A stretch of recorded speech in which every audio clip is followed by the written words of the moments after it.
Mesdames, Messieurs, bonjour, bonjour chers frères, bonjour chers amis, bonjour, je suis Élisée Yonta, analyste financier économiste et je fais une vidéo sur le top départ de la transformation industrielle du coton malien. Voilà, c'est une série que nous entamons.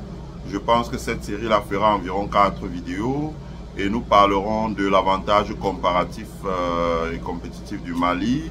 Mais déjà, le top départ a été donné. Vous savez bien que le Mali produit à peu près 700 000 tonnes de coton graine et que ce coton est égrené par l'une des plus grandes entreprises du Mali qu'on appelle la CMDT, je crois.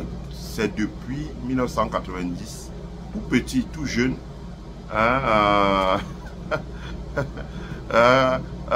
collégien encore, lycéen, que j'ai entendu parler de cette entreprise. Donc les parents étaient abonnés à Jeune Afrique, on lisait beaucoup Jeune Afrique et donc on entendait beaucoup parler de la compagnie malienne de développement des textiles. Je crois que c'est elle qui est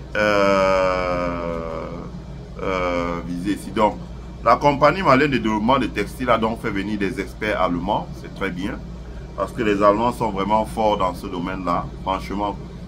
Si vous voulez construire une industrie, je vous conseille 4 pays pour acquérir les équipements de construire une industrie. Premier pays, c'est l'Allemagne. Deuxième pays, c'est les États-Unis. Troisième pays, c'est le Japon. Quatrième pays, c'est la Chine ou l'Inde. La Chine ou l'Inde. Donc, disons, premier pays, c'est l'Allemagne. Deuxième pays, c'est les États-Unis. Troisième pays, c'est le Japon ou la Corée. Quatrième pays, c'est la Chine ou l'Inde. Voilà les 4 là. De mon expérience, de ce que je vois dans les dossiers, quand on travaille, c'est là les choses les plus challenging. Et donc, la décision du Mali de miser sur la coopération avec l'Allemagne est une bonne chose. D'abord parce que l'Allemagne est l'un des rares pays en Europe, alors que la France faisait venir les étudiants africains et les tordait le bras pour qu'ils aient en faculté de physique, de géographie, d'histoire, etc. Exprès, non? L'Allemagne est l'un des rares pays qui a commencé à ouvrir son pays au début des années 90, disons même au début très timidement, mais surtout à partir des années 2000, a commencé à faire venir des Africains, les ont fait entrer dans les meilleures écoles d'ingénieurs, les ont fait sortir ingénieurs et les ont fait travailler pour développer l'industrie. Moi j'ai vu ça. Hein. Aujourd'hui, on ne compte pas le nombre d'ingénieurs, par exemple, à Camerounais qui est en Allemagne. Les Camerounais en Allemagne ont ce qu'on appelle le challenge. Le challenge. C'est une sorte de grande foire où tous les ingénieurs africains, pas seulement camerounais, viennent exposer. Et je disais la dernière fois à une amie qui est ivoirienne que l'un des meilleurs moyens, si la Côte d'Ivoire veut vraiment rendre service à nos pays, c'est de délocaliser le challenge en Côte d'Ivoire au moins pendant 4 ans. Voilà. En délocalisant le challenge, ça va faire que au lieu de voir des ingénieurs blancs, on va commencer à voir des ingénieurs noirs qui font énormément de choses. Parfois, on a le sentiment qu'ils sont en avance sur les autres. Et tout ça a été rendu possible parce que l'Allemagne a ouvert les portes et l'Allemagne a misé sur la jeunesse africaine pour remplacer les seniors qui partaient à la retraite, la génération du baby boom.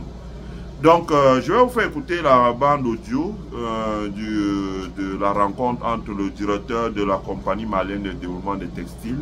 Ça a eu lieu en début du mois, mais le fait de l'emploi du temps ne m'a pas permis de faire le direct aussitôt. Mais je vais écouter ce qu'il va dire et après on va revenir pour analyser. Le développement textile.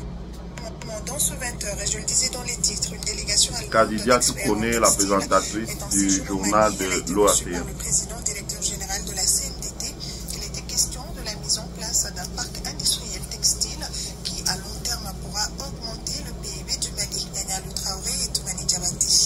Ce qui était supposé être seulement une prise de contact a pris les allures d'une séance de travail. La CMDT veut aller vite et même très vite, mais sûrement pour répondre aux aspirations du président de la transition. Le général d'armée Assimi Goïta veut que le coton brille pour les populations maliennes.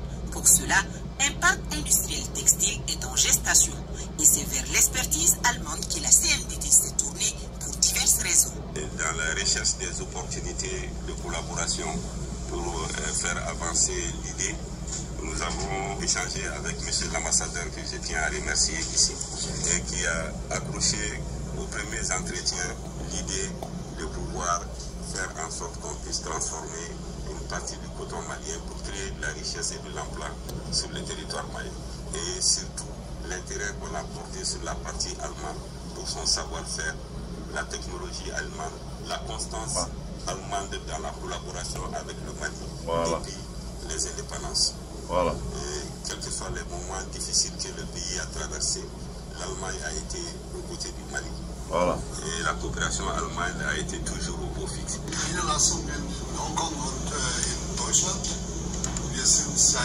Il se réjouit de pouvoir, n'est-ce pas, collaborer avec le Mali, dont l'objectif principal c'est de transformer, disons, les produits locaux en produits finis, donc en passant de la filature jusqu'à la confection. Donc cela pourrait apporter une valeur ajoutée. Ça c'est le partenaire allemand. Il a su apprécier, disons, la qualité du coton du Mali et donc il pense qu'il y a une perspective beaucoup plus axée qui permettrait, n'est-ce pas, de pouvoir, n'est-ce pas, fournir, disons, cette valeur ajoutée à d'autres pays et même faire l'exportation vers les États-Unis et l'Europe. L'objectif aujourd'hui, c'est de voir exactement comment la CMDT pourrait nous apporter cette possibilité d'avoir ce projet, ne serait-ce pour pouvoir créer une valeur ajoutée qui peut impacter beaucoup le pays. Le président directeur général de la CMDT nourrit des ambitions pour le coton malien. Aujourd'hui, moins de 5% de fibres de coton sont transformées localement. Mamadou Moustapha Diarra, en droite ligne de la lettre de cadrage adressée au Premier ministre par le chef de l'État, veut dépasser ce chiffre. Il compte transformer jusqu'à 30 000 tonnes de fibres de coton localement d'ici à 2030. Que le Mali puisse être un grand producteur de coton et qu'au Mali, on ne puisse même pas transformer ne serait-ce que 10% de ce coton au Mali. Là, vraiment, moi, c'était comme une arête dans ma gorge. Et quand le professeur Diarra m'a contacté, je me suis dit que c'était du permis. Et je dis que là, comme disent les militaires, je dis maintenant, go, on y va, hein, c'est l'idée, on descend. Et on va le faire, advienne que pourra. La question de la transformation du coton au Mali est une des priorités du président de la transition, son Excellence le général d'armée Assimi Goïta, qui a tenu à nous donner les facilités nécessaires pour que l'on puisse travailler à la concrétisation de projets de développement textile, d'où l'idée du complexe textile. Et la mission que vous voyez ici, qui va cette semaine travailler avec nous à préciser les idées, les orientations du projet. Ce n'est que le début d'un processus qu'on souhaite réussir et avoir un modèle de développement pour que d'autres investisseurs maliens puissent répliquer ce modèle-là afin qu'on puisse transformer le maximum de fibres de coton sur place. Une présentation de la CMDT a été faite aux invités du jour. Ils apprennent qu'elle a été créée en 1974 et compte aujourd'hui plus de 5000 employés. La structure cotonnière est implantée à travers ses différentes filiales partout dans le pays. Et la CMDT, sur la période 2021-2025, prévoit la production de plus d'1 million de tonnes de coton grain et plus de 3 millions de tonnes de céréales sèches. Voilà. Donc, on s'arrête là. Vous comprenez vous-même. La compagnie malienne de développement des textiles. Ça, on entendait parler de ça depuis. Donc, prévoit 1 million de tonnes de coton grain et 3 millions de tonnes de produits séchés. Voilà. Je ne connais pas quel est le niveau d'industrialisation de la CMDT. Mais je sais que par exemple au Cameroun, nous avons la Sodecoton et que la Sodecoton est un très grand producteur d'oléagineux et de tourteaux. Voilà, de tourteaux pour nourrir les animaux. Je ne sais pas si c'est le cas de la CMDT, mais dans tout cas, ça devrait être un projet d'ensemble. Une grande compagnie comme ça devrait avoir, et les Allemands sont forts là-dedans, des lignes industrielles très performantes pour transformer la graine de coton au-delà de l'extraction du coton, mais la graine également pour pouvoir, enfin le fruit là, pour pouvoir faire de l'huile de coton, des tourteaux, mais également faire la production animale, donc les tourteaux pour nourrir les animaux. Ça devrait être, si vous voulez, nous devons plutôt que de rechercher des crédits, comme je vois des gens, oh, quelqu'un me disait aussi aujourd'hui sur la toile, ah, en 2026, nous aurons un budget de 17 000 milliards. Il demande, mais combien de milliards de recettes propres? Il dit 6 000 milliards à 7 000 milliards. Donc, ça veut dire que plus de la moitié du budget, ce seront des prêts. Ce n'est pas ce qu'il faut faire. Ce que nous devons faire, c'est de créer de la valeur ajoutée. Je ne peux pas aller dans tous les détails, sinon la vidéo là va durer 1h, 1h30, 2h. Mais c'est de créer la valeur ajoutée. Parce que quand vous créez la valeur ajoutée, vous avez la latitude d'emprunter et de rembourser. Et vous avez aussi la latitude de prélever une quantité raisonnable dans la valeur ajoutée créée pour financer les recettes fiscales d'État. Quand vous ne produisez rien et que vous créez sans cesse des impôts, vous vous enterrez vivant, vous ne pourrez jamais vous industrialiser. Donc, là-dessus, la CMDT, et je le disais encore l'autre jour dans la première radio de l'économie camerounaise, où on avait un panel constitué de notre frère ivoirien, de directeur d'une grande banque camerounaise et d'un des membres de la société civile, activiste. Et donc on débattait et je leur ai expliqué que nous devons revenir à la civilisation du grenier. La civilisation du grenier, ça veut dire que nous devons apprendre à transformer, à faire des réserves. C'est ce que Ahidjo faisait quand il était président du Cameroun. Je rappelle qu'Ahidjo est malien d'ailleurs. Ahidjo, c'est un peu le malien. C'est pour ça que tout le monde connaît les textes qu'il avait signés, qui avait rendu, bon, les Camerounais disent que ça a permis à beaucoup de Maliens, parce qu'il y a tellement de Maliens au Cameroun, que si on demande aux Maliens et aux Nigérians de voter, ils peuvent changer le cours d'une élection. Voilà. Donc, ça, c'était les politiques d'Ahidjo. Mais Ahidjo nous avait habitués à la politique du grenier. Ça veut dire que dans un pays comme le Cameroun, on avait plusieurs de caisses, il y avait des réserves d'argent, le FONADER, la Banque camerounaise de développement, l'ONCPB, etc., etc. C'était des grandes caisses où l'État avait des réserves d'argent, l'État avait des fonds pour les générations futures. Parce qu'on produisait et on mettait une partie à côté comme réserve pour l'État, et on mettait une partie à côté comme, voilà. Par exemple, quand Ahidjo parle, nous avions 300 milliards d'anciens francs, donc qui correspondent aujourd'hui à 1000 milliards. Nous avons 300 milliards de réserves à la Banque centrale. Nous n'avons zéro prêt à la Banque centrale. Aujourd'hui, quand vous voyez, le Cameroun a dépassé la base bancaire à la Banque centrale. Donc, il y a tout ça là. C'est quand vous créez la valeur ajoutée. Et en la matière, la compagnie malienne de développement des textiles, je pense que pour une grande compagnie comme ça, quand vous faites simplement l'égrenage de coton, vous ne créez pas cette valeur ajoutée. Mais si vous vous lancez dans le secteur de l'éoléagineux, ça ne consiste pas seulement à faire de l'huile. Mais quand on dit l'oléagineux, en plus de l'huile, vous pouvez faire beaucoup d'autres choses. Vous pouvez faire la margarine, vous pouvez faire la végétaline pour la friture. Vous pouvez embaucher des techniciens, les Allemands ont tous ces bureaux d'études là, qui vous dessinent à partir des oléagineux une gamme de 50 produits que vous allez fabriquer. Donc quand vous mettez une ligne de fabrication, vous fabriquez énormément de produits qui permettent de satisfaire la demande des gens. Deuxièmement, les tourteaux. Là, le Mali est un pays d'élevage. Le Mali, pour aujourd'hui, il y a les moyens de faire les tourteaux. Par exemple, on parle du tourteau de coton, on mélange avec certaines autres choses et on élargit la gamme de produits qu'on propose, par exemple, aux éleveurs pour élever des moutons, pour élever des bœufs, pour élever des porcs, etc., etc., etc. et développer l'industrie de l'élevage au Mali. Ça aussi, on peut le faire, on sait le faire. Donc, ce n'est pas quelque chose qui est... On sait le faire. Donc, là-dessus aussi, le Mali a attendu. Le Mali a attendu qu'on espère que le Mali va sortir quelque chose pour essayer de la CMDT. Enfin, il y a la transformation du coton.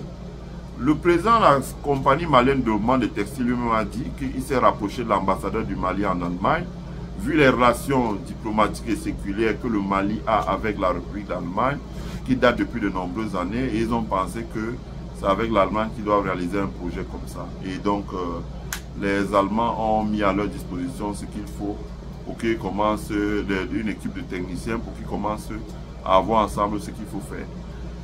Moi, je pense que la décision du Mali de construire une textile valley est bon. Ça commence par là, la base.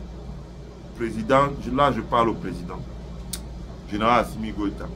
Le meilleur moyen de réussir un projet comme ça, c'est d'abord de construire un institut de formation. Ça, les Allemands savent faire ça. Qui forme les Maliens à la... le métier du textile a évolué, vous ne pouvez pas savoir. Moi, je suis allé en Californie là dernièrement. Je vais à Hawaï, je passe par la Californie, je m'arrête. Vous voyez comment dans les ateliers où on fabrique les vêtements, c'est-à-dire qu'ici, là, ils ont des logiciels. Aujourd'hui, ce n'est plus comme avant, nos parents, ils coupaient, ils dessinaient avec la craie, ils coupaient avec les ciseaux, vroup, vroup, vroup, vroup. Non, non, non, non, non. Aujourd'hui, ils ont des logiciels qui dessinent les modèles, pantalons, machin, avec les mesures déjà incorporées, tout. Et on dépose simplement le tissu. Ce logiciel-là, quand on l'active, ça téléguide une sorte de machine qui coupe au laser. Qui coupe au laser. Ça veut dire que quand le designer a fini de mettre ce qu'il a dans le logiciel et que c'est validé, par exemple, confectionner 1000 chemises, quand on a exposé le coton, si c'est une chemise blanche comme ça, quand on a exposé le coton, là, on coupe 1000 chemises en 5 minutes. 5 minutes. Et dès qu'on a coupé, on envoie chez ceux qui surfilent. Après, on assemble. Vraiment, le processus, c'est pour ça que vous voyez souvent quand vous pouvez commander des articles en Chine, on dit, on dit en Chine, par exemple, on vous dit, je sais pas moi, vous voulez 2000 pièces. On vous dit oui, on est capable de produire ça et ce sera prêt chez vous de transiter en 72 heures. C'est parce qu'ils ont la technologie. Et là-dessus, cette technologie-là a été transférée en Chine par les Allemands. Et si les Allemands l'ont transférée en Chine, ça veut dire qu'ils peuvent également la transférer au Mali. Donc ce que le Mali doit faire, c'est d'abord de construire. Par exemple, le Mali peut réquisitionner une école d'enseignement général, un lycée d'enseignement général, le refaire, casser, adapter et moderniser, en faire un centre de formation où on forme les gens au design, au dessin, etc., etc. Il y a beaucoup de métiers là-dedans qui viennent en amont de la transformation du textile en aval. Voilà, de la transformation du textile en aval, ça veut dire vente. Donc il y a d'abord ça, c'est la clé. Deuxièmement, il faut construire une textile valley parce que aujourd'hui on ne travaille plus comme ça. On travaille dans un endroit où sur place vous avez les dessinateurs, les designers, sur place vous avez les gens qui coupent, sur place vous avez les gens qui surfilent, sur place vous avez les gens qui assemblent. Donc c'est à la chaîne. Et tout ça, il faut construire un endroit où ces gens se retrouvent sur place. On dit par exemple, quand vous arrivez là-dedans, compartiment A, c'est tel type de métier. Compartiment B, c'est celui-là. Compartiment C, compartiment, ça part jusqu'à compartiment H. Et donc, quand vous voulez faire ceci, vous allez là, vous sortez de tel bureau, vous allez là, vous sortez de tel bureau, vous allez là. Quand vous avez fini de discuter, ça se fait comme ça. Voilà comment ça se fait. Si vous avez des doutes, envoyez les gens en Chine, envoyez-les visiter en Chine, envoyez-les visiter à Taïwan, par exemple. Ils construisent en hauteur. Donc, quand vous entrez dans un building, à tel niveau, c'est tel type d'activité, à tel niveau, c'est tel type d'activité. Vous montez, vous montez. La confection peut-être se fait en bas jusqu'à un certain niveau. Les bureaux des autres trucs sont en haut. Ceux qui ont déjà visité, c'est ce qu'il faut faire. Je pense que le projet est bon. Il faut y aller. Il ne faut pas avoir peur de se tromper. C'est le meilleur moyen de créer la richesse. Je ferai une série. Donc, comme vous pouvez voir là, je crois que j'ai une série de combien de directs. Donc, on va parler du Mali et de la Chine parce que quand j'avais parlé de ça sur ma page, j'ai posté dans le reportage de Kadidia Toukone, la présentatrice de l'Office de radio et télévision du Mali. Les gens ont hurlé en disant « Oh là là, le Mali c'est quoi ça? Ils vont jamais, la Chine produit 18 millions de tonnes de coton grain, le Mali 1 million. » Bon, je vais expliquer beaucoup de choses. Je vais expliquer l'avantage comparatif du Mali qui est la production du coton à 1 million, c'est un levier de développement. Je vais expliquer également les clés pour la transformation du coton du Mali. Donc, ces vidéos seront prêtes demain et après vous pouvez les regarder. On va les poster. Il y a déjà tellement de vidéos sur la chaîne. Mais pour ceux qui sont abonnés et qui ont souscrit notre membership, avant que les vidéos n'aillent public, comme on dit go public, vous pouvez déjà les regarder. Hein, quand elles sont postées, vous pouvez déjà les regarder. Ce qui veut dire aussi que c'est une invitation à beaucoup de personnes à s'abonner sur notre chaîne, à souscrire le membership parce que le membership vous permet de regarder les vidéos avant qu'elles n'aillent en public. Voilà, c'est un avantage que vous avez. C'est $1 par mois. $1 par mois. Voilà. C'est pas cher. Vous pouvez me donner $1 ou $2 pour soutenir le développement de notre chaîne. Je vous remercie. Je vous souhaite de passer une agréable semaine. Et on se retrouve demain pour la suite de la série sur la transformation du coton du Mali et de la place de l'industrie textile malienne en Afrique, dans l'AES, en Afrique, de l'Ouest en Afrique. globalement et dans le monde. C'est un avantage comparatif très important que le gouvernement malien ne doit pas négliger. Le Rwanda, par exemple, ne produit pas le coton. Quand on connaît Paul Kagame, si le Rwanda produisait le coton, je ne vous dis pas ce qui se serait passé. Donc, on en parlera. Passez une bonne et agréable semaine et laissez vos impressions dans le chat. Bye.